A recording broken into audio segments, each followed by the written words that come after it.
चरित्रवर एक श्री विजयराजी महाराज के चरणों में भावभरी वंदना। समस्त संयमशील चरित्रात्माओं के चरणों में भावभरी वंदना।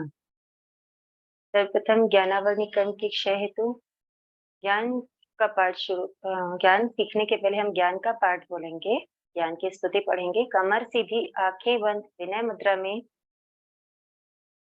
जो जन श्रद्धा भाव से करे सूत्र का ज्ञान, ज्ञानावरणीय कर्म टले प्राप्त करे सद्ज्ञान।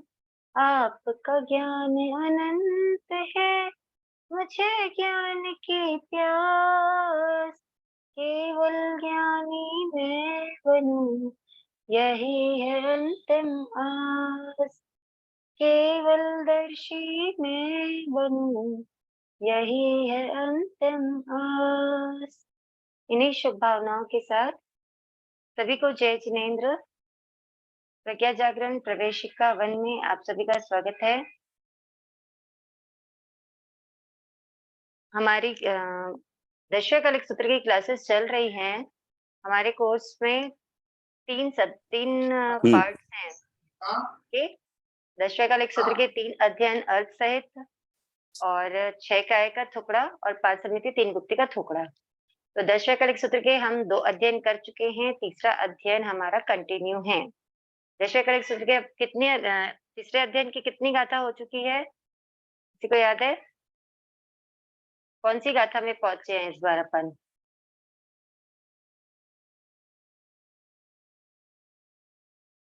क्या बात है, मेरी आवाज आ रही है सबको? छठी गाथा। कौन सी गाथा? 7 हो गई है। 7 हो गई है, बिल्कुल सही आंसर है, 7 हो गई है और हम 8वीं गाथा पे पहुंचे हैं। ठीक है, तो क्या पढ़ रहे हैं हम? तीसरे अध्ययन में किसके बारे में बात चल रही है? अनाचार, 52 अनाचार। 52 अनाचार। Check, very nice. अभी अपन कितने अनाचार पढ़ चुके हैं? 52 में से कितने अनाचार हम पढ़ चुके हैं? 38 38 अनाचार। बहुत अच्छे। ओके, तो क्या होता है, कोई भी एक स्टोरी होती है ना, तो उसका एक हीरो होता है ना। अभी तक के हमने जितनी कहानियां पढ़ी हैं, सुनी है, तो किसी एक के बारे में वो कहानी होती है ना, वो उस कहानी का हीरो कहलाता है। तो यहाँ हम किसके बारे में पढ़ रहे हैं?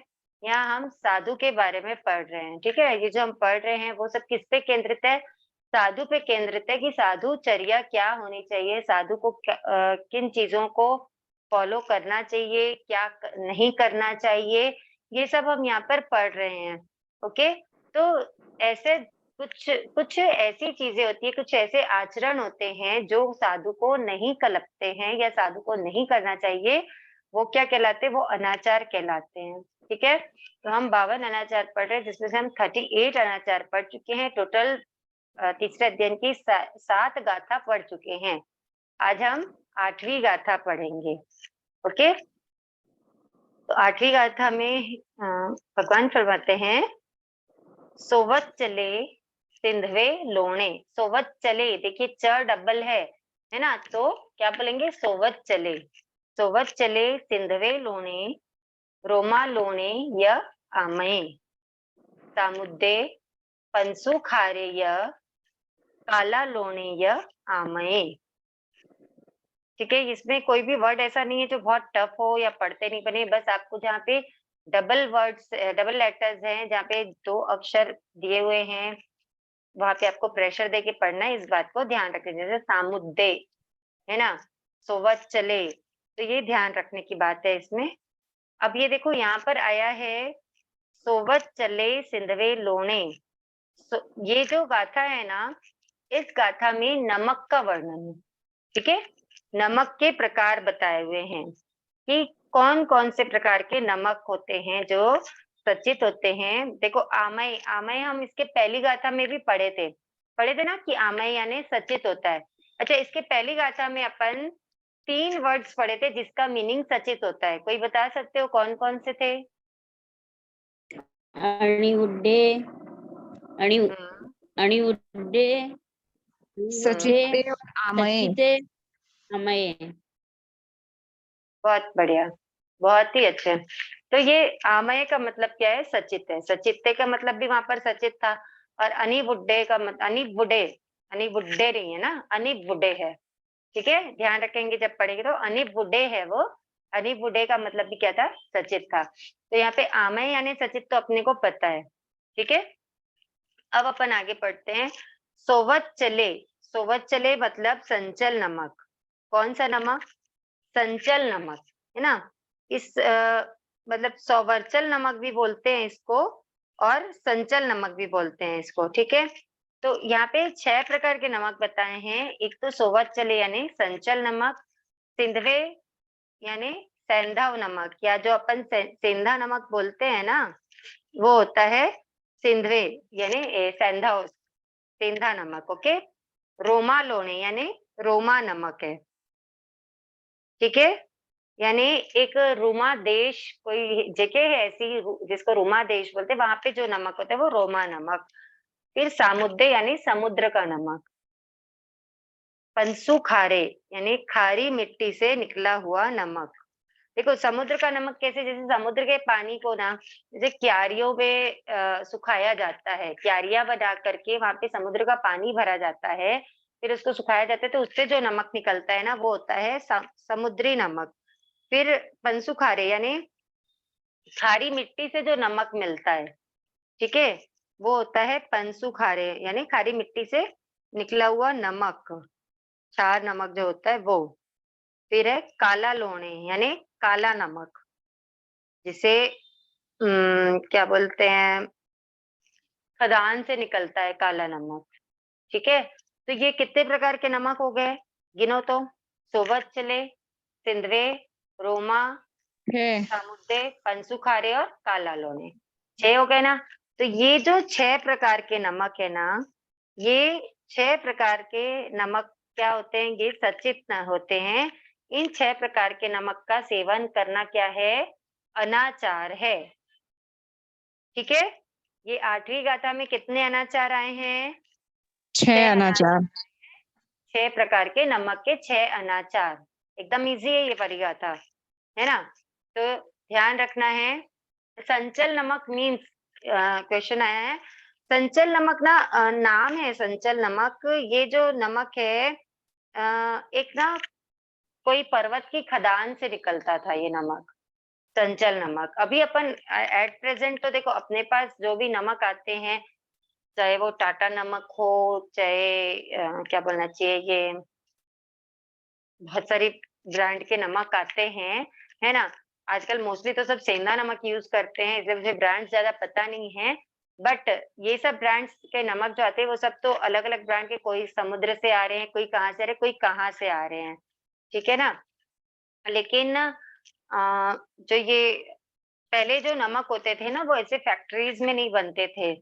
कोई समुद्री नमक होते थे, कोई मिट्टी से निकले हुए नमक होते थे, कोई खदान से निकले हुए नमक होते थे। तो ये अलग अलग नमक होते थे। तो जितने भी टाइप के नमक हैं, तो वो सब क्या है, सचित जो नमक हैं, उनका नमक सॉरी उनका यूज, सचित नमक का यूज करना इज अनाचार, ये बताया है।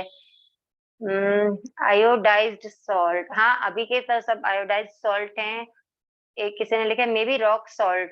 हाँ, कुछ ऐसे बोल नहीं सकते अपन, अंदाज से ऐसा सोच सकते हैं कि ये हो सकता है, बट अभी अपन ये मेंशन नहीं कर सकते कि ये संचल नमक है, ये रोमा नमक है, कि कौन सा नमक है।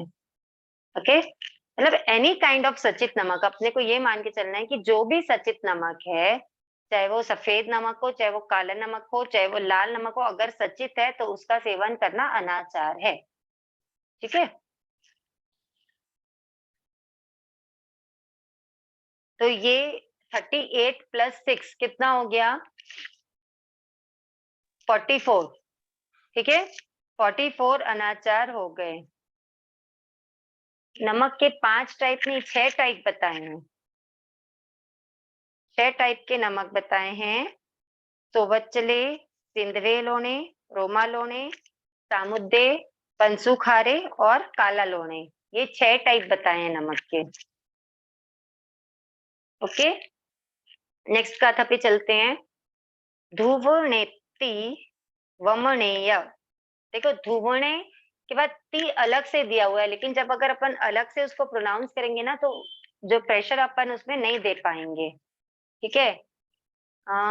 पंसु खारे मीन्स खारी मिट्टी से निकलने वाला नमक, मतलब मिट्टी को प्रोसेस करके नमक निकाला जाता था, तो वो जो नमक निकलता है उसको पंसु खारे नमक बोलते हैं। ठीक है। जब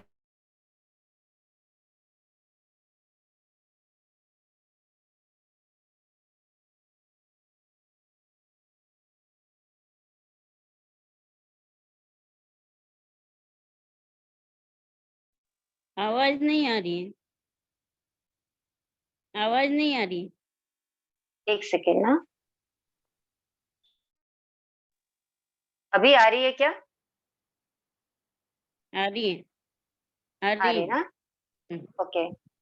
तो मतलब वो उम, जैसे पानी में मिट्टी को कलेक्ट करते होंगे, जो खारी मिट्टी को, देन उसको पानी भर के पानी में शायद नमक घुलता होगा, देन पानी को सुखा के नमक निकालते होंगे, मुझे ऐसा लगता है।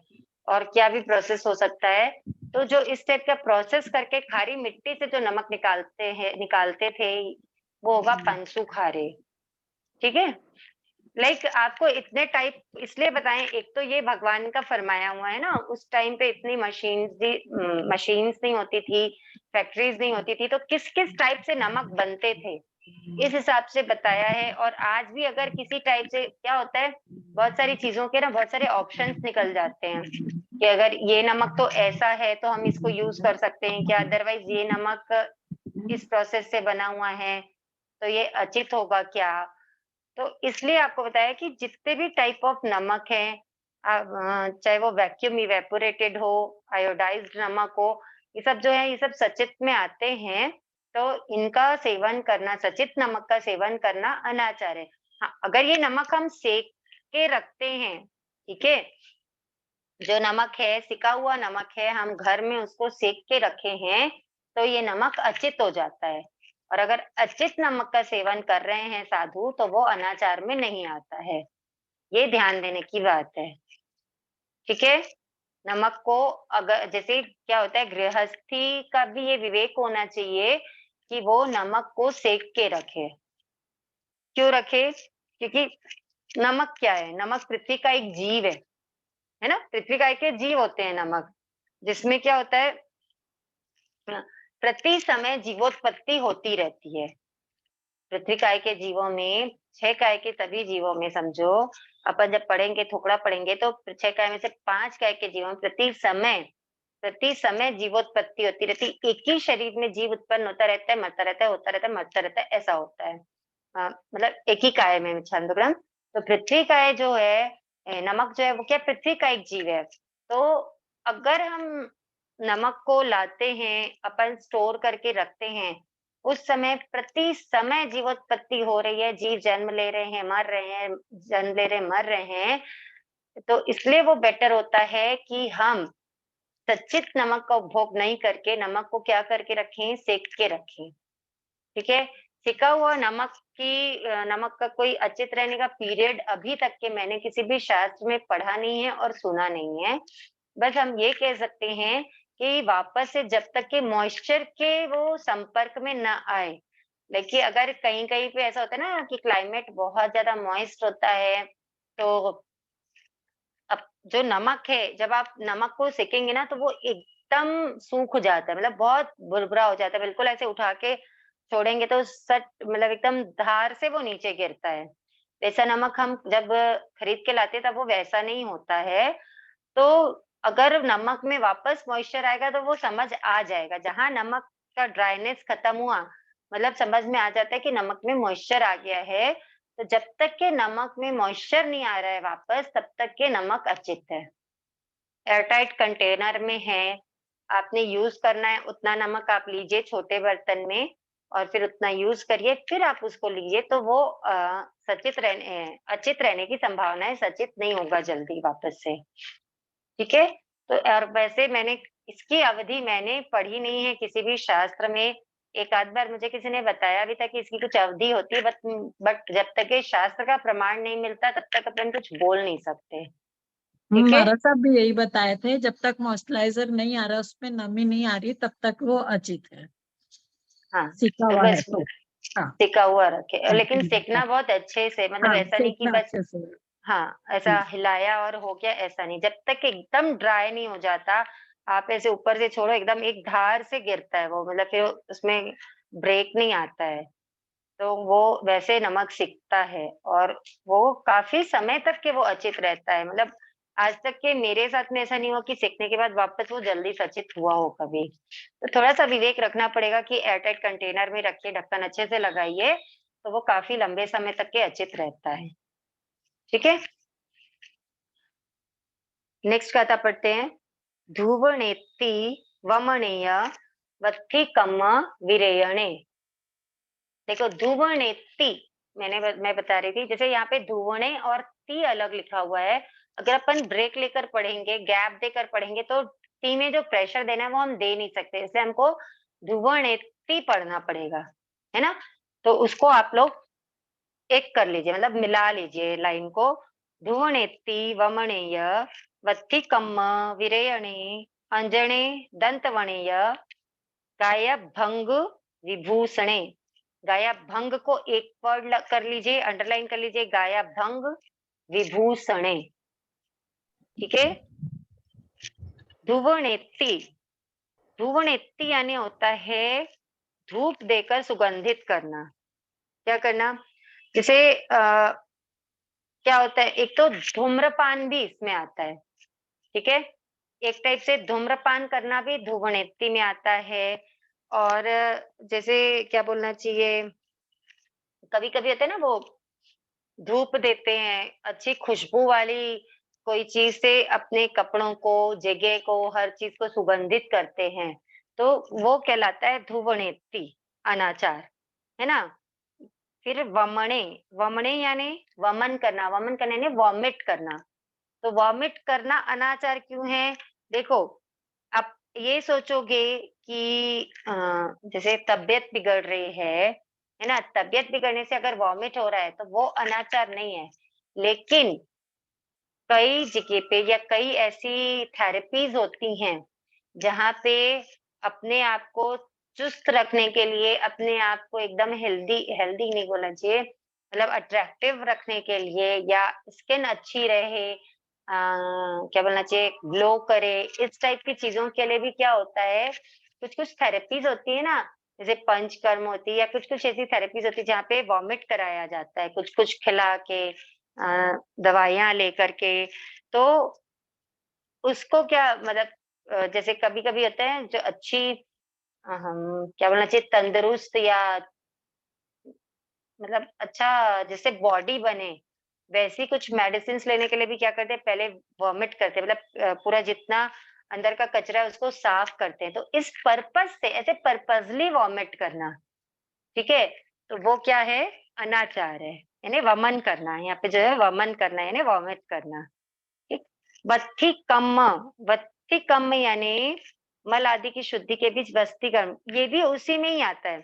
मतलब ये एनिमा, जो एनिमा दिया जाता है ना, वो है वस्त्री कर्म। वस्ती कर्म भी क्यों किया जाता है, या वत्ती कर्म भी वो उसी के लिए किया जाता है। क्या होता है, सारी चीजों का सेंटर होता है पेट। अगर पेट अच्छा है ना तो आपकी स्किन अच्छी है। ठीक है। ये तो साइंस भी बोलता है ना। मतलब आपका डाइजेस्टिव सिस्टम अगर अच्छा है तो आप बहुत सारी बीमारियों से ऐसे ही बच जाते हो, 99.9% बीमारियों से बच जाते हो। तो उन सब पर्पज से एनिमा लेना, वॉमिट करना, ये सब करना, ये सब अनाचार कहलाता है। ठीक है। विरेयणे, विरेयणे यानी विरेचन यानी जुलाब लेना। अब देखो तीन टाइप का हो गया, क्या तीन टाइप का हो गया, पेट को खाली करना, है ना। यहाँ पे तीन टाइप से पेट को खाली करने का बताया। एक तो क्या बताया सबसे पहले, वमन, वॉमिट करके पेट खाली करना। ठीक है। सेकंड बताया वस्ती कर्म यानी एनिमा लेकर के। और थर्ड विरेचन यानी जुलाब लेकर के। जुलाब यानी जो जिससे मोशन होता है, जिसको लेने के बाद मोशन होता है तो वो जुलाब लेकर के क्या करना, पेट को खाली करना या साफ करना। ठीक है, तो ये जो तीनों चीजें हैं जो आरोग्य के लिए किया जाता है, लेकिन ये क्या है, ये आरोग्य की दृष्टि के साथ साथ जब अपने बल की वृद्धि के लिए किया जाए, या क्या बोलना चाहिए, अपने आप को अच्छा दिख, मतलब मेरी स्किन अच्छी रहे, मैं अच्छा रहूं, ये सोच करके इन सब चीजों का प्रयोग किया जाए, तो ये सब अनाचार में आते हैं। अदरवाइज अगर डॉक्टर ने प्रिस्क्राइब किया है कि भई एनेमा लेना पड़ेगा या कुछ ऐसा मोशन की मेडिसिन दी है, तो वो अनाचार में नहीं आता। ठीक है? ये ध्यान रखेंगे। फिर है अंजनी, अंजनी यानी काजल, अंजन, अंजन यानी होता है काजल, तो आँखों में काजल लगाना। ठीक है? फिर दंतवणे, दंतवणे यानी होता है दाँतों को साफ करना, किसी से भी साफ करना, चाहे दातून से साफ करना, चाहे मस्सी लगाना, जो भी चीज़ कर कर के दाँतों को जब साफ करते हैं या दाँतों को विभूषित किया जाता है, तो वो होता है दंतवणे। एनी काइंड, आप दाँतों को साफ करने के लिए, सुंदर दिखाने के लिए जो भी यूज़ करो, वो अनाचार है। साधु को दाँत साफ करने का प्रावधान नहीं है, अनलेस डॉक्टर ने बोला हो। मतलब कभी-कभी होता है ना, दाँत की कोई बीमारी हो गई हो, कुछ है, तो डॉक्टर प्रिस्क्राइब कर देते हैं कि आपको ब्रश यूज़ करना पड़ेगा या आपको दाँत साफ करने पड़ेंगे, तो साधु कर सकते हैं। अदरवाइज़ सिर्फ़ अपने क्या बोलते हैं, दाँतों की सुंदरता के लिए, दाँतों की सुंदरता के लिए दातून को यूज़ करने का निषेध है, अनाचार है। कुछ क्वेरी आई थी, 1 सेकंड। दंत पहोयणा, न दंत पहोयणा और इसमें क्या डिफरेंस है? देखो, दंत पहोयणा का मीनिंग अपन पढ़े थे। दांतों को धोना। हाँ, दाँतों का वो दंत प्रक्षालन था, दंत प्रक्षालन ऐसे ही दांतों कुछ को था, चमकाना नहीं है, ऐसा बताए थे क्या आप? है ना? हाँ, तो वो है, इसमें क्या बोला है, इसमें सुंदरता के लिए बोला है। ठीक है, कि आपके दाँतों की जो मस्सी लगाते हैं, मस्सी लगाना जानते हो? जो पतला-सा धागा जैसा आता है, जिससे दाँतों के बीच में कुछ-कुछ अगर फँस जाता है, तो उसको निकाल-निकाल के दाँतों को शेप दिया जाता है, साफ किया जाता है, दातून से, कि दाँत मेरे चमकते रहें, इस हिसाब से। तो ये है दंतवणे, ठीक है? मतलब जैसे यहाँ पे आँखों में काजल लगाया जा रहा है, क्यों? आँखों की सुंदरता के लिए। दातून किस लिए? दाँतों की सुंदरता के लिए, मस्सी लगाना दाँतों की सुंदरता के लिए, वो यहाँ पर है। और जो हम पढ़े थे संवाहना, हाँ, संवाहना दंत पहोयणा, तो वहाँ पे दाँतों को धोने से रिलेशन है, कि जैसे वो होता है ना, एक अंदर से अपने को बर्दाश्त नहीं होता है कि ब्रश नहीं किया या कुल्ला नहीं किया, ठीक है? एक वो वाली फीलिंग आती, कई लोगों को आती होगी, कि कई लोग इसलिए तपस्या नहीं कर पाते हैं क्योंकि तपस्या में, अपने उपवास में ब्रश करने का प्रावधान नहीं है। आई थिंक होंगे कई लोग ऐसे, क्योंकि मुझे मिलते हैं ऐसे कई लोग। तो वो वाला, उस वजह से दाँतों को धोना इस दंत पहोयणा, और यहाँ दाँतों की सुंदरता के लिए दाँतों को चमकाना, दंतोन करना, मस्सी लगाना इस दंतवणे, ठीक है? गायब भंग विभूषणे, देखो, गायब भंग, एक अपन गाया सुवट्टन पढ़े थे, याद है? गाया सुवट्टन नाणी, वहां पे क्या था? उबटन करने का था, ठीक है? यहाँ पे गाया भंग, यहाँ पे है, वहां पे भी अंगों पे ही उबटन करने का था, यहाँ पे मालिश करने का है। मतलब देखो, कत्राभ्यंग मतलब शतपाक, सहस्त्रपाक, लक्षपाक आदि तेलों से शरीर की मालिश करना। शतपाक जानते हो क्या होता है? शतपाक, शत यानी क्या होता है? 100, मतलब 100 तरह की चीजों से मिलके बना हुआ तेल। कितना शक्तिशाली होगा वो तेल, जिसमें 100 जड़ी बूटियां डली हो या 100 चीजें डली हो। वैसे ही सहस्त्र होता है, जिसमें 1000, सहस्त्र यानी 1000, 1000 जड़ी बूटी, देखो पाक यानी होता है पक के, है ना? इसमें 1000 जड़ी बूटियों को मिलाकर पकाकर बनाया हुआ तेल सहस्त्र, और लक्ष्य मतलब लाख तरह की जड़ी बूटियों को। एक मीनिंग ये निकलता है, एक मीनिंग ये भी निकलता है, जो जिसकी कीमत 100 रुपए हो या 1000 रुपए हो या लाख रुपए हो, जो भी हो, किसी भी टाइप के तेल से शरीर की मालिश करना। मतलब भगवान कितना सूक्ष्म फरमाते थे ना कोई भी चीज को, कि ऐसा नहीं कि सिर्फ ऐसा बता दिया कि मालिश करना अनाचार है, ठीक है? उसमें बताया कि कोई भी टाइप का तेल हो, किसी भी तरह का तेल हो, उससे मालिश करना अनाचार है। ऐसा नहीं कि बहुत महँगा तेल है तो उससे मालिश नहीं कर सकते, वो अनाचार है तो सस्ता यूज़ कर लो, है ना? ऐसा नहीं है। तो ध्यान रखना कि कायाभंग यानी क्या है? गात्राभ्यंग यानी तेलों से शरीर की मालिश करना, अंगों की मालिश करना। लास्ट में अंग आ रहा है, तो शरीर के अंगों की मालिश करना वो है गायभंग, गात्राभ्यंग।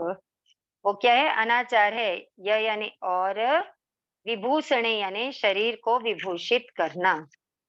देखो क्या होता है, मालिश कर करके भी शरीर को चमकाया जाता है ना? किसी भी तरीके से काजल लगाकर शरीर को विभूषित करना हो, चाहे दातौन से दांतों को विभूषित करना हो, किसी भी तरीके से शरीर को विभूषित करना अनाचार है। क्यों? क्योंकि साधु जो है वो आत्म कल्याण के लिए, आत्मा की क्या बोलना चाहिए, मुक्ति के लिए संयम पथ अंगीकार करता है, संयम जीवन स्वीकार करता है। तो जिस साधु को शरीर पर से पूरा भी कॉन्शियस अपना हटा देना चाहिए, है ना? शरीर को विभूषित करने का, शरीर को सुंदर बनाने का, शरीर को स्वस्थ बनाने का। स्वस्थ यानी एक स्वस्थ बनाना कि क्योंकि जिससे वो अपने संयम का निरतिचर पालन कर सके, ज्ञान दर्शन चैरित्र की क्रिया कर सके, उतनी स्वस्थता जरूरी है।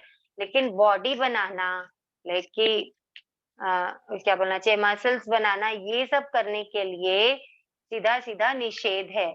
उसका निषेध है, वो सब क्या है? अनाचार है। ठीक है? साधु कैसे रहते हैं? साधु अ, आत्मा को मुक्त कराने के लिए, आत्मा की मुक्ति के लिए, आत्मा के लिए काम करना चाहिए साधु को। लाइक शरीर के लिए काम नहीं करना है उनको, उनको आत्मा की खुराक लेनी है। समझ रहे हो?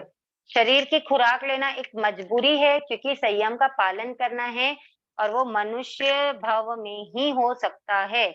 इसलिए वो क्या करेंगे साधु? शरीर की खुराक लेंगे जिससे सिर्फ शरीर चल सके, उतना ही। शरीर को पुष्ट बनाना है, शरीर को सुंदर बनाना है, शरीर पर से आसक्ति साधु को हटाना है ना? तो इसलिए इस ओर साधु को काम नहीं करना है, साधु को किस ओर काम करना है? आत्मा को पुष्ट बनाने के लिए काम करना है, आत्मा को उन्नत बनाने के लिए काम करना है। ठीक है?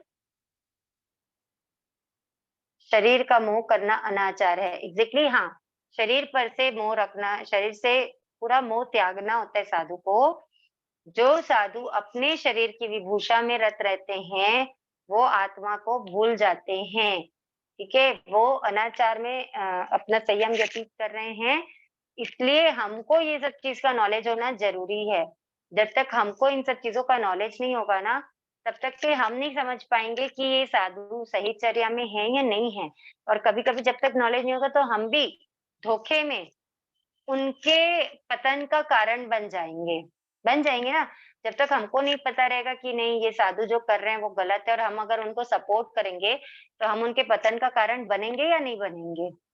तो वैसे ही हमको साधु को जितना पता रहना है ना, उतना हमको भी पता रहना ज़रूरी है, ताकि हम उनके आत्मा की उन्नति में उनके साधक बने, ना कि उनके संयम के पतन में उनके साधक बने।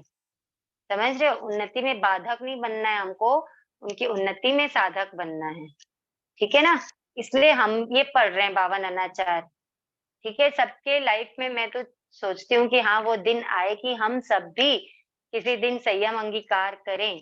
उस दिन तो हमको ये काम आएँगे ही आएँगे, लेकिन उसके पहले भी हमारे लिए ये जानना बहुत ज़रूरी है कि साधु के 52 अनाचार कौन से हैं। बच्चा स्कूल जाता है या बच्चे की तबीयत खराब होती है, तो उसके पूरे क्या बोलना चाहिए, क्या उसको करना है, क्या नहीं करना है, क्या उसके लिए अच्छा है या बुरा है, ये सब उस बच्चे के साथ-साथ पेरेंट्स को भी बताया जाता है। बताया जाता है ना? तबीयत खराब होती तो बताते ही हैं डॉक्टर क्यों बताया जाता है? क्योंकि हम उसके गार्जियंस हैं, हम उसका ध्यान रखने वाले हैं, है ना? तो वैसे ही साधु के भी हम गार्जियंस होते हैं। श्रावक-श्राविका जो हैं, साधु के अम्मा-पिया हैं, हम उनके गार्जियंस हैं। कहीं अगर वो भटकते हैं, तो उनको सँभालने का काम हमारा है। इसलिए हमको इन सब चीज़ों का नॉलेज होना चाहिए, ठीक है? तो अब इस गाथा में हमने कितने अनाचार पढ़े हैं बताओ? तुवनेति, वमने, वत्थिकम्म, विरोचन, अंजने, 8 दंतवणे, गायभंग और 8 विभूषणे। ठीक है? कितने हो गए? 8 8 अनाचार हुए। हाँ,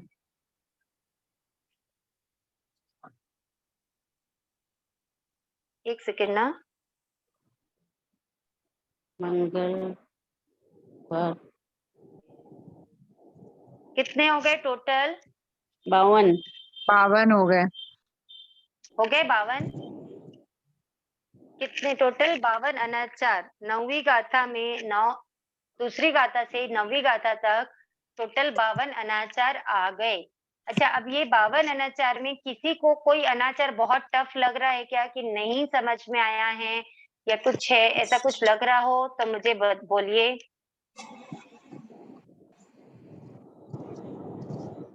चलिए, अभी तो शायद सबने अच्छे से पढ़ा भी नहीं होगा कि ये 52 अनाचार कौन-कौन से हैं। तो एक बार हम नेक्स्ट क्लास में ये 52 अनाचार फिर से रिपीट करेंगे। उसके पहले मैं आप लोगों को बोलना चाहूँगी कि आप लोग देखिए तीसरे अध्ययन का जो सार दिया हुआ है, लास्ट में 15वीं गाथा के बाद, वहाँ पे पूरे 52 अनाचार का वर्णन किया हुआ है। एक बार आप लोग पढ़ के आएँगे और किसी को कुछ डाउट होगा तो मुझे क्लास के पहले मेंशन कर देंगे मेरे नंबर पे, व्हाट्सएप कर देंगे कि मैम ये बता दीजिएगा क्लास में, या रुचि ये बता दीजिएगा, ठीक है? तो मैं फिर उसको क्लास में मैं डिस्क्राइब कर दूँगी, एक्सप्लेन कर दूँगी। अदरवाइज़ क्लास में भी पूछेंगे तो बताऊँगी, लेकिन अगर पहले बोल देंगे तो बेटर होगा, तो बाकी लोगों को डिस्टर्बेंस नहीं होता, ठीक है? तो आज ये यहाँ पर इतना ही रखते हैं। हम चलते हैं, जो हम 5 समिति 3 गुप्ती का थोपड़ा स्टार्ट किए थे, वो हमारा एक ही दिन हो पाया था, उसके बाद ब्रेक लग गया था। तो ये हम 9वीं गाथा तक यहाँ पर हुआ है। नेक्स्ट क्लास से हम आगे की गाथाएँ करेंगे। 5 समिति 3 गुप्ती का थोपड़ा खोल लेंगे सब। 5 समिति 3 गुप्ती में हम ईर्ष्या समिति पढ़ चुके थे, भाष्य समिति पढ़ चुके थे, एषणा समिति में आए थे, ठीक है? ईर्ष्या समिति प्लीज रिपीट। देखिए, ईर्ष्या समिति सिंपल है एकदम। ईर्ष्या का मतलब होता है चलना, ठीक है? मतलब चलने से रिलेटेड जो भी मर्यादाएं हैं साधु की, वो ईर्ष्या समिति में बताई गई हैं कि क्यों चलना, कब चलना, है ना? किस प्रयोजन से चलना, वो सारी चीजें, वो सारे क्राइटेरियाज जो बताए वो ईर्ष्या समिति में बताए हैं। मतलब एक तो सबसे पहले अपने को ये ध्यान रखना है कि कोई भी साधु बिना किसी कार्य के गमनागमन, बोलना, बैठना, उठना कुछ भी नहीं करते। बेवजह कि टहल रहे हैं ऐसा नहीं होता, बेवजह की बातें कर रहे हैं नहीं, साधु जीवन में ये सब नहीं है। उनको साधना करनी है, उनको ज्यादा से ज्यादा क्या करनी है, साधना करनी है, ध्यान करना है, कैसे करना है, स्वाध्याय करना है, ये करना है। तो बेवजह साधु कोई भी काम नहीं करते हैं। तो ईर्ष्या समिति का मतलब कार्य उत्पन्न होने पर आवश्यक निर्दोष प्रवृत्ति करना या चलना, वो कहलाता है समिति, ठीक है? विवेक पूर्वक 6 कय के जीवों की रक्षा करते हुए, साधु जीवन मतलब 6 कय जीवों के रक्षक, ठीक है? तो कार्य उत्पन्न होने पर विवेक पूर्वक 6 कय जीवों की रक्षा करते हुए चलना क्या है? ईर्ष्या समिति है। ओके, तो ईर्ष्या समिति के 4 भेद बताए, आलंबन, काल, मार्ग और यत्न। आलंबन यानी होता है प्रयोजन, ठीक है? पर्पस, कि अगर चलना है तो क्यों चलना है, चलने का पर्पस क्या है, प्रयोजन क्या है, तो ज्ञान दर्शन चारित्र की रक्षा के लिए चलेंगे। मतलब जैसे साधु को ज्ञान की रक्षा के लिए, यानी कभी कभी है कि भाई कोई चीज सीखना है किसी से, कभी कोई बुक लाने जाना है ना? या किसी को कोई चीज भुलानी है, कोई शास्त्र है, साधु के नोट्स हैं, तो उन उस पर्पज से चले। उसके बाद सेकंड है दर्शन, यानी अपने सम्यक्त्व की रक्षा के लिए चलेंगे, ठीक है? चरित्र, अपने साधु जीवन की रक्षा के लिए चलेंगे, गोचरी लेने जाना है और जो भी काम है, जो भी प्रयोजन है, तो बस पर्पज रहेगा ओवरऑल अपने संयम जीवन की, ज्ञान दर्शन चरित्र की रक्षा के लिए करेंगे, जो भी चलने का काम करेंगे। काल, दिन और रात में आवश्यक कार्य के लिए विवेक पूर्वक गमनागमन करेंगे। काल मतलब समय तो रहेगा, दिन में करेंगे तो भी और रात में भी विवेक पूर्वक। जब भी गमनागमन करेंगे तो कैसे करेंगे? विवेक पूर्वक करेंगे। मार्ग, कुमार्ग को छोड़कर सुमार्ग पर गमन करें। मतलब जैसे कहीं जाने के 2 रास्ते हैं, 3 रास्ते हैं, तो जो चलता रास्ता है, जहाँ से मैक्सिमम लोग जाना-आना करते हैं, उस मार्ग से जाएँगे, ना कि सुनसान, वीरान किसी रास्ते से। उस रास्ते से साधु नहीं जाएँगे। कई बार होता है ना 1-2 किलोमीटर है, ये कम पड़ रहा है, तो चलो उस रास्ते से चले जाएँ, तो नहीं। साधु सुमार्ग से ही जाएँगे, जो राजमार्ग रहता है, उसी से जाते हैं। यतना, फिर यतना के 4 भेद हैं, द्रव्य, क्षेत्र, काल और भाव। द्रव्य यतना कहती है कि 6 काय के जीवों की रक्षा करते हुए चले साधु, ठीक है? क्षेत्र, क्षेत्र यतना मतलब कितना क्षेत्र है, यानी एरिया। तो एरिया है 3.5 हाथ भूमि आगे देखते हुए चले। साधु जब भी गमनागमन करे तो सामने 3.5 हाथ भूमि देखते हुए चले। काल से दिन को देखकर रात्रि में पूंज कर चले, ठीक है? दिन में तो देखना है ही है, रात्रि में देख नहीं सकते, तो इसलिए क्या रहता है? उगा रहता है रजोहरण, तो रात्रि में पूंज कर चले। और भाव से शब्द, रूप, गंध, रस, स्पर्श, ये 5। और 5 क्या है? 5 प्रकार की स्वाध्याय, वाचना, प्रच्छना, परिवर्तना, अनुप्रेक्षा, धर्म कथा। ये 10 बोलों को त्याग कर चले। वाचना यानी वाचना लेना बोलते हैं ना, पर नया पाठ देना लेना नहीं, ठीक है? रास्ते चलते। प्रच्छना मतलब जो वाचना लेना है ना, जैसे गाथा लेना हो गया, तो ना किसी को दें और ना लें। प्रच्छना यानी रास्ते चलते प्रश्नोत्तर करना नहीं। साधु रास्ते चलते बड़े साधुओं से प्रश्नोत्तर नहीं करेंगे या छोटे साधुओं से, जैसे भी। हाँ, हम श्रावक जरूर ऐसे रहते हैं कि जिनको नॉलेज ही नहीं होता हमको कि ये नहीं करना चाहिए, तो हम लगभग विहार में साधुओं से बहुत सारी बातें करते चलते हैं। वो तो साधु की विवशता है कि उनको रिप्लाई करना पड़ता है, अदरवाइज कई साधु तो मौन लेके भी चलते हैं। पर फिर भी आजकल ऐसा होता है कि साधु भी क्या करे, श्रावक ज्यादा से ज्यादा उसी समय जाते हैं। लगभग श्रावक होते हैं जो ऐसे नहीं जाते पूरे टाइम, लेकिन विहार में साथ में रहते हैं, तो कुछ चर्चा रहती है, श्रावकों की जिज्ञासा रहती है, तो साधु उस जिज्ञासा का समाधान करते हैं। हालांकि साधु के लिए एरिया समिति में निषेध है, लेकिन फिर भी अगर साधु नहीं बोलेंगे तो क्या होगा? वो श्रावक जो थोड़ा बहुत आ रहे हैं, जो थोड़ा बहुत आत्म कल्याण के मार्ग पे अग्रसर हो रहे हैं, वो हट जाएंगे। ये तो मैं ऐसा तो जवाब ही नहीं दिया, मैं नहीं जाता, ऐसा हो जाता है, लोगों की सोच आ जाती है। तो इस चीज का ध्यान रखें। ये जब तक कि हमको नॉलेज नहीं रहेगा ना कि हम गलत कर रहे हैं, तब तक कि हम इससे नहीं बच सकते। साधु क्या करेंगे वहां पे? इसलिए हमको इस चीज का नॉलेज जरूरी है कि हमको साधु को वहां पर नहीं बोलवाना है। रास्ते चलते साधु के बात करने का निषेध है, बोलने का निषेध है, चाहे वो शास्त्र की बात हो, चाहे वो क्या बोलना चाहिए, ज्ञान की बात हो, ज्ञान लेने देने की बात हो, सुनने की बात हो, दोहराने की बात हो, प्रश्नोत्तर हो, जो भी हो।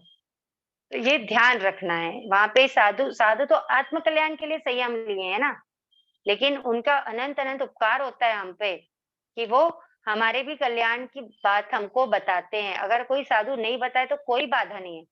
कोई भी साधु की ये ड्यूटी नहीं है कि अगले का भी कल्याण का बताओ, ठीक है? साधु वहां पर आत्म कल्याण के लिए गए हैं, है ना? पर कल्याण कर रहे हैं। हमको जिनेश्वर भगवान की वाणी बता करके वो पर कल्याण मतलब हमारा कल्याण जरूर कर रहे हैं, लेकिन अगर नहीं भी करें तो कोई बाधा नहीं है, ठीक है? अगर पहले के साधु होते थे, प्रतिमा धारण कर लेते थे, वनों में चले जाते थे, जैसे हम दत्त सुखमाल मुनि का पढ़े, पढ़ते हैं ना अंतकारिक सूत्र में, वो तो दीक्षा लेते साथ भगवान से विनती करते हैं, आज्ञा लेते हैं और कहाँ चले जाते हैं, प्रतिमा धारण करने चले जाते हैं। वो बनाए क्या, वो मतलब किसी को जागृत किए, कुछ किए क्या? नहीं किए। मोक्ष पहुँच गए वो, पहुँच गए ना। तो साधु की कोई ड्यूटी नहीं है ना कि वो उपदेश दे और सब करे, वो साधु अपने लिए करते हैं। हमको उनका अनंत-अनंत उपकार मानना चाहिए कि वो हमको राह दिखाते हैं, कि भगवान ने ये फरमाया है, ये मोक्ष का रास्ता है, इससे कर्म बंध होता है, इस तरीके से हम कर्म बंध से बच सकते हैं। इसलिए हमको अनंत-अनंत उपकार मानना चाहिए साधु का। और जो हमारे लिए इतने उपकारी हैं, हमको उनकी आत्मा की उन्नति में साधक बनना चाहिए। इसलिए हमको नॉलेज होना चाहिए कि हमको क्या करना चाहिए, जिससे साधु जीवन में उनके कम से कम दोष लगे, वो दोषों से बच सकें। एटलीस्ट हमारे कारण उनको संयम में दोष ना लगे। इन बातों का ध्यान रखना चाहिए। ठीक है? बहुत लंबा बोल दिया मैंने। तो रास्ते चलते मतलब वाचना, पृछना, परिवर्तना यानी रिवीजन करना, पहले का जो ज्ञान किया हुआ है उसको रिवाइज करना, चितारना।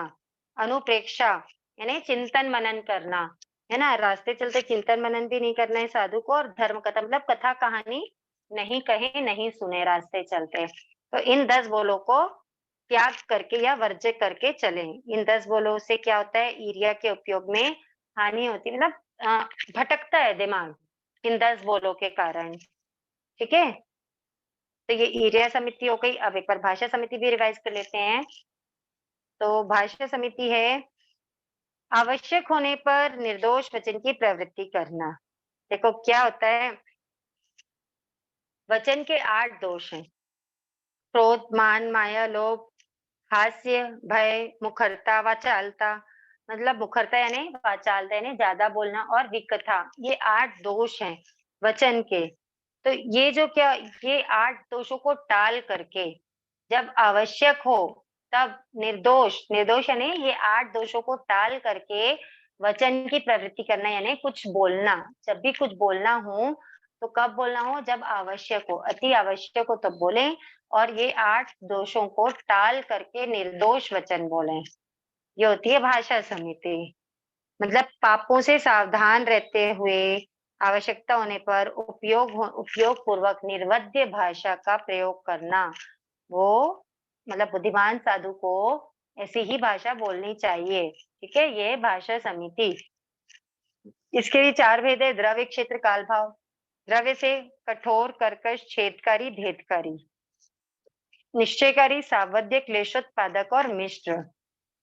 कठोर यानी एकदम कठोर भाषा बोलना, लाइक कि बोलते हैं ना कितना कड़ा बोलते हैं, कितना कठोर बोलते हैं। कर्कश यानी जो बोली किसी को पसंद नहीं आती है, वैसी भाषा बोलना। एक होता है ना जाके सीधा, मतलब कई लोग होते हैं ना, भले किसी को बुरा लगे तो लगे, मैं तो सीधा सीधा साफ साफ बोल देता हूँ। तो वैसा नहीं होता। साधु को ये सब नहीं लगता। भले मतलब साधु ऐसा नहीं करेंगे कि किसी को बुरा लगे तो लगे, हमने साफ साफ बोल दिया, वैसा नहीं चलता साधु को। ठीक है? तो कठोर, कर्कश यानी जो भाषा अप्रिय हो, है ना, वो भाषा कर्कश। छेदकारी मतलब ना सीधा सीधा जाकर दिल को लगा, छेद कर दिया, इस टाइप की भाषा बोलना। भेदकारी यानी किसी का राज उजागर करने वाली भाषा बोलना। साधु होते हैं जो संत होते हैं, उनको, उनके पास हम सब अपने प्रायश्चित करते हैं कि कुछ हमारे जीवन में जो हमने गलत काम किए, बुरे काम किए, कुछ जानते अनजानते कुछ दोष लग जाते हैं, उन सब का प्रायश्चित करते हैं श्रावक जाकर साधु के पास। तो साधु को कभी भी इसकी बात उसको या लोगों में बात करना, ये सब काम नहीं करना है। निश्चयकारी, कोई भी निश्चयकारी वचन साधु को बोलना नहीं लगता। जैसे कि हम कल यहाँ से विहार कर देंगे, या कल 9 बजे प्रवचन होगा। कभी भी आप देखना, हम ऐसा कभी भी कोई चीज को फरमाते हैं तो संभावना वर्ड साथ में रहता है कि कल प्रवचन की संभावना है, कल विहार की संभावना है, या स्थिरता हो सकती है, ऐसे फरमाते हैं। होगी या है ऐसा नहीं फरमाते हैं। तो वो होती निश्चयकारी भाषा। यहाँ पे बिल्कुल ऐसा होगा बोलते हैं, तो साधु वैसी भाषा का प्रयोग नहीं करते हैं। सावध्य, सावध्य यानी जो आरंभ सहित हो, जिस हिंसाकारी, सावध्य यानी हिंसाकारी भाषा का प्रयोग साधु नहीं करते, मतलब नहीं चलता साधु को। क्लेशोत्पादक, ऐसी भाषा जिससे कहीं पे क्लेश उत्पन्न हो, आपसी विवाद उत्पन्न हो, वैसी भाषा साधु को बोलना नहीं लगता। और मिष्ट, जहाँ पे सच झूठ दोनों मिष्ट हो, सत्य और असत्य दोनों भाषा हो, तो साधु को ऐसी भाषा नहीं लगती है। तो ये 8 प्रकार की भाषा साधु ना बोले। क्षेत्र से रास्ते चलते नहीं बोले, जो हम एरिया समिति में भी पढ़ चुके हैं। काल से, एक प्रहर रात्रि व्यतीत हो जाने के बाद सूर्योदय तक ऊंचे स्वर में नहीं बोले। रात्रि का एक प्रहर के बाद लगभग 9 साढ़े 9 बजे के बाद ऊंचे स्वर में साधु बात नहीं करें। और भाव से, भाव से जैसे मैंने आपको पहले भी बताया है कि ये 8 प्रकार के दोष हैं भाषा के। कौन कौन से? क्रोध, मान, माया, लोभ, हास्य, भय, मुखरी वचन और विकथा। ये 8 प्रकार की राग द्वेष उत्पन्न करने वाली भाषा साधु नहीं बोले। ठीक है, एरिया समिति और भाषा समिति, ये 2 हो गया। अब थर्ड अपना आता है एषणा समिति। एषणा, एषणा का मतलब होता है शुद्ध अशुद्ध की खोज करना। ठीक है, जैसे एरिया का मतलब चलना, भाषा का मतलब बोलने से रिलेटेड है भाषा, तो एषणा जो है वो है शुद्ध अशुद्ध की खोज करना। यहाँ पे जहाँ पे एषणा लिखा हुआ है ना, वहां पर आप लिख लो सामने शुद्ध अशुद्ध की खोज। ठीक है, एषणा समिति मतलब शुद्ध अशुद्ध की खोज करना। तो देखो क्या शुद्ध अशुद्ध की खोज, क्या चीज की शुद्धि अशुद्धि? आहार पानी की शुद्धि अशुद्धि की खोज करना है एषणा। तो आहार पानी की शुद्धि अशुद्धि की खोज कैसे होगी? जब हमको पता रहेगा कि ये चीज अशुद्ध है, तभी हमको पता चलेगा ना कि ये शुद्ध है। लाइक कौन सी चीज सही नहीं है, जब ये पता चल जाएगा तो अपने आप सही चीज की पहचान हो जाएगी ना। तो इसलिए जो चीजें गोचरी में या भिक्षा में, आहार पानी में दोष लगाती हैं, उनका वर्णन यहाँ पे दिया हुआ है कि 42 दोषों को टालकर निर्दोष आहार पानी ग्रहण करना। ये जो 42 दोष हैं, जो क्या करते हैं, दूषित कर देते हैं आहार पानी को, ये 42 दोष हम पढ़ते हैं। ये 42 दोष कौन से हैं? तो ये जो 42 दोष हैं, उनको टाल करके निर्दोष आहार पानी को ग्रहण करना होता है एषणा समिति। ठीक है, एषणा 3 प्रकार की है। जो शुद्ध अशुद्ध की खोज होती है ना, वो 3 जगह पे होती है। कौन कौन सी होती है? सबसे पहले तो होता है आहार आदि ग्रहण करने के पहले की शुद्ध अशुद्धि की देखना। जैसे मानसा किसी के घर पधारे, ठीक है, अभी घर पधारे हैं, तो वहां पे जो शुद्ध अशुद्धि देखेंगे, ग्रहण नहीं कर रहे हैं, अभी ग्रहण कर नहीं रहे हैं।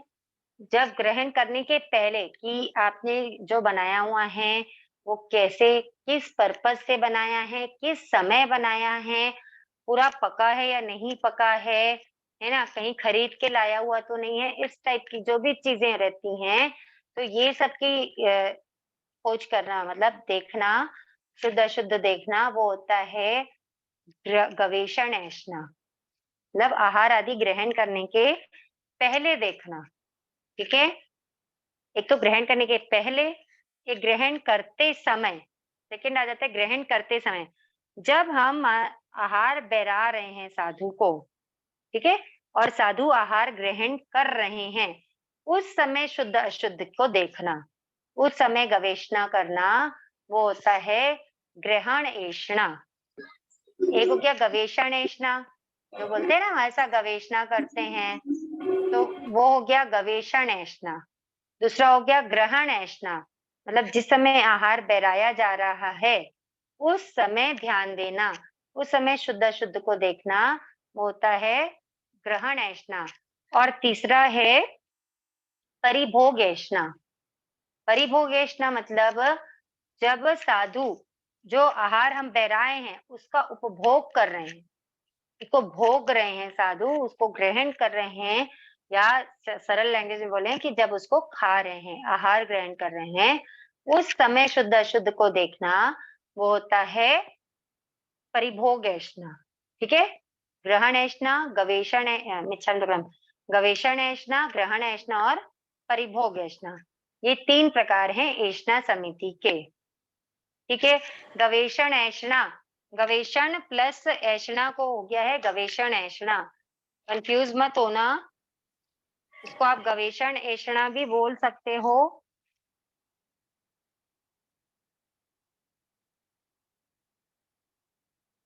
गवेषण प्लस ऐष्णा, ठीक है, इसको बोल दिया है गवेषण ऐष्णा, है ना। सेम ऐसे ही ग्रहण प्लस ऐष्णा क्या हो गया है, ग्रहण ऐष्णा। उसको आप चाहो तो ऐसे अलग अलग लिख सकते हो, अपने नोट्स में आपको पढ़ने में आसानी हो जाएगी। और सेम ऐसी परिभोग ऐष्णा भी हो जाएगा, परिभोग प्लस ऐष्णा हो गया परिभोग ऐष्णा। ठीक है, तो देखो ऐष्णा समिति के भी 4 भेद है, सभी समिति के 4 भेद आपने को मिलेंगे यहाँ पर। तो ऐष्णा समिति के 4 भेद, द्रव्य, क्षेत्र, काल, भाव। द्रव्य से ऐष्णा समिति क्या कहते हैं कि उद्गम के 16, उत्पादन के 16 और ऐष्णा के 10, इन 42 दोषों को टालकर शुद्ध आहार पाने की गवेषणा करें। अब यहाँ पर अपन देखेंगे,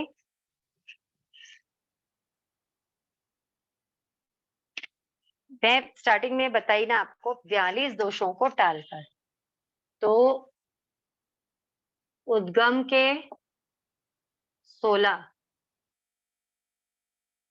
उत्पादन के 16 और ऐष्णा के 10, मतलब ऐष्णा यानी यहाँ पर हो गया जो साधु जब ग्रहण करते हैं आहार को, है ना, उस समय का। तो उद्गम, उद्गम यानी किसी चीज का प्रोडक्शन, यानी कोई चीज कहाँ से निकली है वो होता है उद्गम। ठीक है, उद्गम के 16, उत्पादन यानी बनाना, जब प्रोसेस होकर के कोई चीज बन रही है हो गया उत्पादन। और ऐष्णा, ऐष्णा मतलब गोचरी बहराने के टाइम पे या आहार ग्रहण करने के टाइम पे, तो ऐष्णा मतलब ऐष्णा के 10, वो हम जब इसके वो पढ़ेंगे ना भेद तो समझ में आएगा। तो देखो उद्गम के 16, उद्गम के 16 दोष कौन से हैं वो हम पढ़ते हैं। जो उद्गम के 16 दोष होते हैं ना, वो किसको लगते हैं, साधु को लगते हैं। ठीक है, लेकिन लगते किसके कारण से हैं, वो जो उद्गम के 16 दोष हैं वो साधु को साधु के कारण से नहीं लगते हैं, वो साधु को गृहस्थ के कारण से लगते हैं। क्यों लगते हैं, क्योंकि उद्गम कहाँ पर हो रहा है, जो आहार है पानी है उसका उद्गम कहाँ पर हो रहा है, वो गृहस्थ के घर में हो रहा है। ठीक है ना, तो जिसके घर में हो रहा है दोष उसके कारण लग रहा है, लेकिन लग किसको रहा है, साधु को लग रहा है। क्यों लग रहा है साधु को, क्योंकि वो ग्रहण कौन कर रहा है, साधु कर रहा है। ठीक है, तो यहाँ पे दोष लगने का कारण कौन है, गृहस्थ यानी हम लोग। ठीक है, और उसको भोगेगा कौन, साधु। तो इसलिए ये चीज हमको पता रहनी चाहिए कि हमारे कारण से साधु को क्या क्या दोष लग सकते हैं, वो हम अब आगे पढ़ते हैं। ठीक है, देखो उद्गम के 16 दोष हैं, उसकी गाथा है, जिनको गाथा इसको अगर आप गाथा से याद करते हैं ना तो आपको हमेशा याद रहेगा और अच्छे से याद रहेगा, क्योंकि एक्सप्लेन तो हम आगे का करेंगे ही। मैं एक बार गाथा पढ़ के बताती हूँ आपको।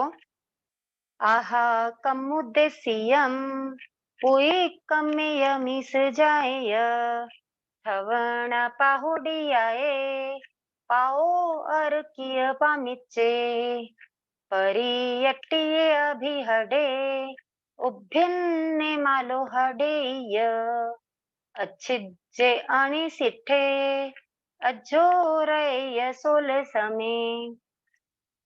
गाथा को देख के घबराना मत कि बहुत टफ है, कैसे होगा, कुछ टफ नहीं है, बहुत इजी है। एक एक जब इसके जो उद्गम के 16 दोष हैं, जब वो 16 याद कर लोगे ना तो गाथा अपने आप समझ आ जाएगी। ठीक है। और जब गाथा ध्यान में आ जाएगी, गाथा याद हो जाएगी, तो लाइफ टाइम कभी भी आपको बोले उद्गम के 16 दोष, तो आहा कमुद्देशीय आपको ध्यान में आ जाएगा, है ना। तो और जैसे मैंने 10वें करेक्ट सूत्र के तीनों अध्ययन की रिकॉर्डिंग आपको भेजी है गाथाओं की, मैं इनकी भी भेजूंगी, इसलिए प्रोनाउंसिएशन के लिए भी बिल्कुल मत घबराना। इसमें दो दो वर्ड्स बहुत सारे जुड़े हुए हैं, जैसे आहा कमुद्देशियम, है ना। तो आहा कम और उद्देशियम दोनों जुड़ा हुआ है, तो वो ध्यान देना। अब ये मैंने इतना आपको 10वें कलेक्ट सूत्र में बताया है कि आपको इजीली समझ में आ रहा होगा कि आहा कम उद्देशियम दोनों जुड़ा हुआ है ना। और आगे तो शायद कहीं जुड़ा हुआ नहीं है, फिर भी आएगा तो अपन देख लेंगे, ठीक है। तो देखो, सबसे पहला कौन सा दोष है उद्गम का? आहा कम। आहा कम यानी आधा कर्म, ठीक है, आधा कर्म। आधा कर्म दोष का मतलब है जिस साधु के लिए आहार बना हो वही साधु लेवे।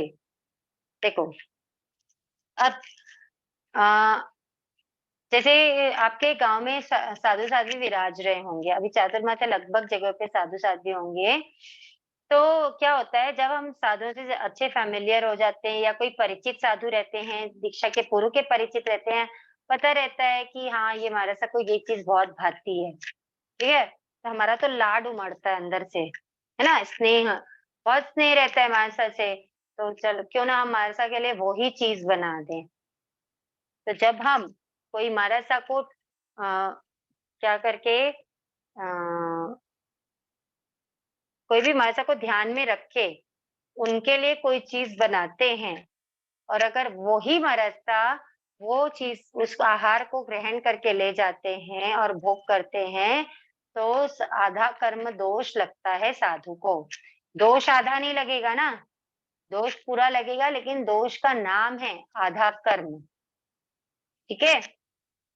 तो आधा कर्म दोष क्या होता है?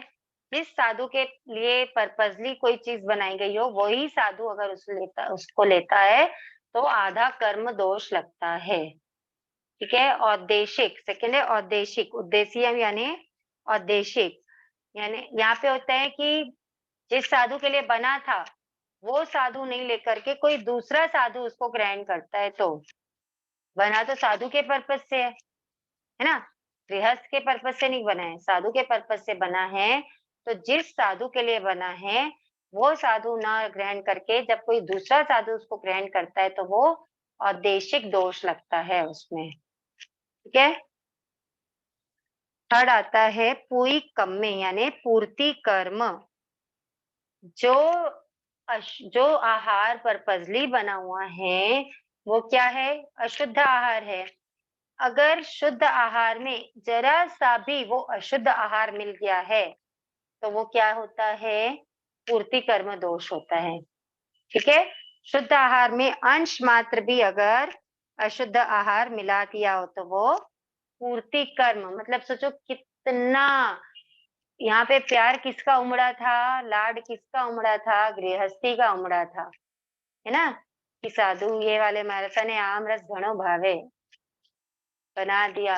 नहीं करना है ऐसा, वो सब चीजों का त्याग करके दीक्षा लिए हैं, उनको पता है दीक्षा लेने के बाद जो मिल गया वही उनको उपभोग करना है, वही खाना है, वही आरोगना है। वो तरह तरह के व्यंजन खाने की इच्छा से दीक्षा नहीं लिए हैं, ठीक है। दीक्षा लेने से पहले उनको सब कुछ पता था कि दीक्षा लेने के बाद उनको क्या मिल सकता है और क्या नहीं मिल सकता है, इसलिए ज्यादा लाड उमड़ाने की जरूरत नहीं होती है। जो आपके घर में सहज रूप से बनता है वही आहार बनाइए, साधु वही आहार को लेके जाएंगे और उनके संयम का निरतिचार पालन करेंगे, निर्दोष रूप से अपने संयम का पालन करेंगे। हम उनके संयम में दोष लगाएंगे तो कितने बड़े दुख की बात है बताइए। जहाँ हम प्यार उमाड़ रहे हैं ना, जहाँ हमको इतना वो क्या बोलना चाहिए स्नेह आ रहा है, तो वहां पे हम ये स्नेह नहीं कर रहे हैं, हम उनके पतन का कारण बन रहे हैं, समझ रहे हो, इसलिए इस बात को ध्यान रखना। फोर्थ है मीस जाए। मीस जाए यानी मिश्र जाए। मिश्र मतलब यहाँ पे साधु और गृहस्थ दोनों के लिए सम्मिलित रूप से बनाया हुआ आहार, मतलब जो साधु के लिए बना है उसमें गृहस्थ के लिए भी बना है, तो वो होता है मीस जाए। खवणा, खवणा यानी स्थापना। स्थापना कैसे? साधु के लिए अलग रखा हुआ आहार आदि, मतलब कि जैसे आप आहार बन गया, ठीक है, बन तो गया, उसके बाद साधु के नाम से अलग रख देना कि नहीं ये मारसा आएंगे तो मारसा को बहराना है, तो इस टाइप से जो अलग रखा हुआ आहार लेना, तो उसमें भी क्या होता है, साधु को दोष लगता है। और किसके कारण लग रहा है? गृहस्थ के कारण लग रहा है, क्योंकि अलग किसने रखा है? गृहस्थ ने रखा है, तो इसलिए ऐसे अलग से नहीं रखना है साधु के लिए। सहज रूप से जो होता है विद्यमान साधु, उसको ग्रहण करते हैं, ठीक है। पाहुडिया, पाहुडिया यानी प्राभृतिका, यानी साधु को अच्छा आहार देने के लिए मेहमान अथवा मेहमानदारी के समय को आगे या पीछे करके आहार बना हो वैसा आहार लेना। आपके यहाँ कोई बहुत बड़ा कोई फंक्शन है, कोई पार्टी है, कुछ है ना, आयोजन है, तो उस आयोजन में बहुत सारे मेहमानों को बुलाया गया है, लेकिन अभी किसी भी मेहमान को आहार नहीं दिया जा रहा है। क्यों नहीं दिया जा रहा है? क्योंकि अभी मासा गोष्ठी में नहीं पधारे हैं, अभी मासा गोष्ठी में नहीं पधारे, जब तक के थाली लगनी स्टार्ट नहीं होगी, जब तक के परोसना स्टार्ट नहीं होगा, जब तक के खाना स्टार्ट नहीं होगा, तो इस तरीके का काम करना, ठीक है। या पार्टी आपकी 4 बजे की है, आपने 12 बजे से रसोई बना ली है ताकि आपका घर फरस जाए, तुम्हारे को हम सुपात्र दान दे दे, तो ये सुपात्र दान नहीं होगा। पात्र तो सुपात्र है, ठीक है, लेकिन ये दान सुदान नहीं होगा। क्यों? क्योंकि पर्पजली बनाया हुआ है ना। तो इस तरीके से प्राभृति का दोष लगने के कारण वो जो सुपात्र में जो दान गया है, वो दान भी क्या हो जाएगा? दोष दूषित हो जाएगा, ठीक है, तो ध्यान रखना है। पावर, पावर का मतलब होता है प्रादुष्करण। अच्छा सॉरी, टाइम ओवर हो गया है, मिच्छामि दुक्कडम। हम 6 ही दोष करते हैं इसके, आज 9:17 हो गई है, मुझे ध्यान नहीं रहा। आज के लिए इतना ही। जिन आज्ञा विरुद्ध कुछ कहने में आया हो तो मिच्छामि दुक्कडम। आज 6 दोष किए हैं, आगे के हम अगली क्लास में करने के भाव रखते हैं, ठीक है। कमर सीधी, आंखें बंद, विनय मुद्रा में अहोभाव के साथ गुरुजनों के अनंत उपकार हैं, हम उनके उपकारों के प्रति कृतज्ञता व्यक्त करेंगे। अहो गुरुवर कृपा करी, दीन ज्ञान की दान, भव भव में ना भूलेंगे, आपका उपकार ओ गुरु सा, आपका उपकार अविनय जो हो गया, उसको माफ करो। ओ मेरे सारे कर्म कलश को आप ही साफ करो, ओ गुरु सा आप ही साफ करो। ऐसा कहता है शासनपति चमन भगवान महावीर स्वामी की जय। प्रज्ञानिधि आचार्य प्रवर 1000 श्री विजयराज जी महाराज साहब की जय। समस्त संयमशील चरित्र आत्माओं की जय। जैन धर्म की जय। जय जिनेंद्र साहब। जय जिनेंद्र साहब, बहुत ही बढ़िया समझाया, बहुत अच्छा लगा। किसी के भी कुछ क्वेरी हो, किसी को कुछ क्वेश्चन हो, तो आप मुझे मेरे व्हाट्सएप पे लिख के भेज दीजिएगा या वॉइस रिकॉर्ड करके भेज दीजिएगा। समझ खामना, समय कब हो गया मुझे पता नहीं चला। आज के लिए इतना ही। जय जिनेंद्र। जय जिनेंद्र साहब।